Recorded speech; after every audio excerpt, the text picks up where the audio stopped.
Bonjour à toutes et à tous, bienvenue sur Media Ex Machina. Aujourd'hui, enfin, nous allons parler de compression vidéo.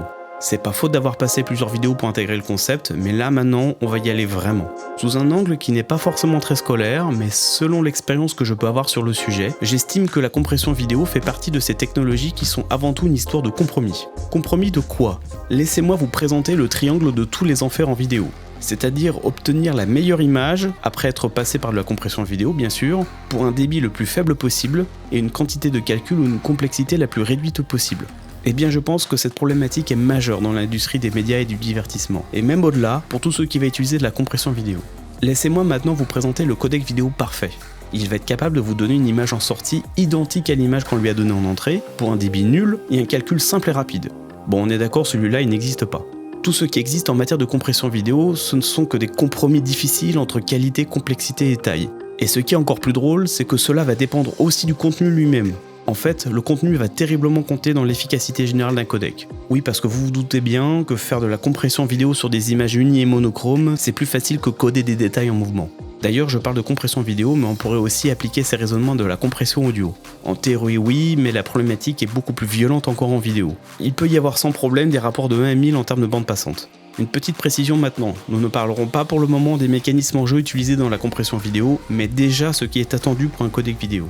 Le sujet du jour va être divisé en 3 parties. Comme vous l'avez compris je pense, pour le moment nous allons nous concentrer sur la première partie et la qualité. Plus exactement, quels sont les seuils de qualité en compression vidéo? Pour quels besoins et pour quelles industries? J'en ai déterminé 5. Bon, c'est un peu empirique, je me base sur mon expérience pour vous en parler. N'oubliez jamais que ces niveaux de qualité ne sont pas forcément disponibles pour tous les codecs. Certains sont spécialisés dans certains niveaux et d'autres sont plus généralistes. Premier niveau, le niveau de sans perte parfait.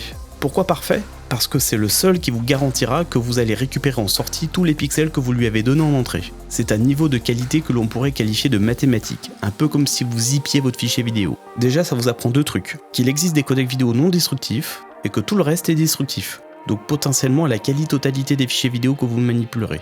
Le sans perte parfait est utilisé principalement en archivage, plutôt haut de gamme, avec des codecs qui le permettent, comme certaines configurations du H264 et du JPEG 2000, mais aussi pour des codecs dédiés comme le FFV1. Tout ça bien sûr on en reparlera plus en détail un jour. Un ordre de grandeur maintenant. Imaginons pour une vidéo HD, il faudrait peut-être 200 mégabits ou bien plus pour être conservé dans l'un de ces formats. Bien sûr, ce nombre dépend de plein de facteurs différents, mais gardons-le simplement en tête en tant qu'ordre de grandeur. Sinon, quand on n'a pas les sous, quand on n'a pas des besoins aussi exigeants, on peut passer au niveau en dessous, ce que j'appelle le sans perte en exploitation. Alors ce n'est pas vraiment un sans perte puisque le signal sera altéré, mais dans ces cas-là, il ne sera pas possible de le voir visuellement. Et la quasi-totalité des opérations qui seront faites sur le signal, comme l'étalonnage ou le recadrage, ne seront pas affectées par cette compression. On va utiliser ce niveau principalement en post-production ou en archivage plus limité, avec des codecs connus pour ça, comme le Cineform, le ProRes, le DNX, etc. L'ordre de grandeur de débit, je le mettrai entre 100 et 200 mégabits pour de l'HD. Mais parfois c'est encore trop. Le niveau d'en dessous, le sans perte visible, il commence un peu à piquer. Bon ok, vous ne verrez pas non plus les défauts de compression, enfin normalement vous ne devriez pas les voir. Cependant il va falloir accepter d'être tolérant post-production, car sinon vous allez vraiment voir les défauts. Ce niveau on va le retrouver en sortie de rush de boîtiers photo qui font de la vidéo, ou des supports comme le Blu-ray. Parfait pour le visionnage, mais pas tout à fait pour être retraité derrière. On va le retrouver dans une gamme entre 20 et 100 mégabits par seconde, grand maximum pour de la HD. Mais parfois c'est encore trop. On passe au niveau en dessous, lui vous le connaissez bien, vu que c'est celui-là qui nous sert pour visionner des vidéos en ligne, comme YouTube ou Netflix par exemple. En post-production, on va le retrouver dans des fichiers proxy. Mais c'est vraiment une configuration de compromis entre la qualité et le débit. Visuellement parlant, généralement ça passe très bien, mais dans certains cas ça passe vraiment pas, mais on se dit que c'est pas si grave. Je lui donne entre 3 et 5 mégabits par seconde jusqu'à 20 mégabits grand maximum en HD.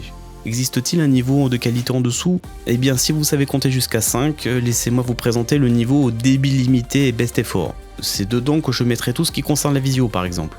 Bah oui, faut pas l'oublier celle-là, ça reste de la vidéo numérique. Je l'appelle aussi best effort car c'est ça ou rien. Quand vous avez très peu de bande passante, tout ce qui peut passer ce sera déjà très bien. Et puis qui se plaindrait de la compression vidéo quand vous arrivez à parler à quelqu'un pour un coût dérisoire à l'autre bout du monde?